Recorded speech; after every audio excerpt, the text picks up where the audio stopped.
Gumamit ng crane ng mga rescuers sa Brazil para maibaba ang kabayong yan mula sa bubong. Hindi siya aksidente napadpad doon, kundi sadyang iniakyat na may-ari gamit ang sementadong hagdan para makaligtas ito mula sa baha na epekto ng matinding pagulan. Pero batay sa ulat sa Brazil, nagpasaklolo na ang may-ari nang hindi na nila mapababa ang kabayo.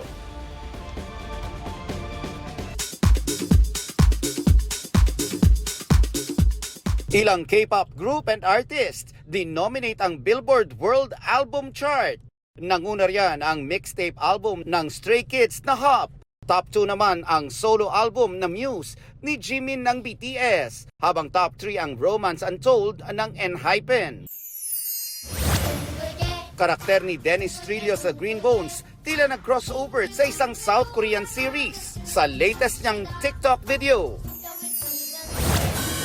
May Ilonggo Girl, doble drama at kilig ang hatid sa world premiere. Dual role dito ni Jillian Ward bilang famous internet personality na si Venice Hermoso at ilang Ilongga doppelganger niyang si Roberta Tata Magbanwa. Kasama ni Jillian na magpapakilig si Michael Sager.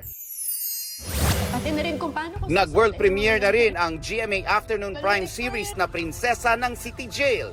Sabay ang pinanood ni na Sofia Pablo at Allen Ansay habang nakasalang sa GMA Integrated News Interviews. Nagsalita rin si Sofia tungkol sa rift nila ni Jillian Ward. Nagsimula raw ang di pagkakaunawaan nila noong season 1 pa lang nang pinagbidahan nilang afternoon drama na Prima Donnas. Pero hindi sinabi ni Sofia ang dahilan.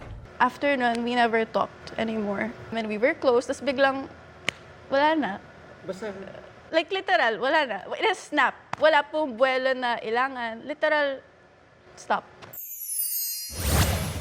Mga dati at bagong makakalaban at kakampi ng karakter ni Ruru Madrid sa Lolong, Bayani ng Bayan, ipinakilala na sa isang Rand Media Conference. Nelson Canlas nagbabalita para sa GMA Integrated News. sige na, tumakas ka na. Ako na bahala rito. Sige na. Mapipilitang lumaban ulit ang ating bida. Lolo. Huwag magpahuli sa mga balitang dapat niyong malaman. Mag-subscribe na sa GMA Integrated News sa YouTube.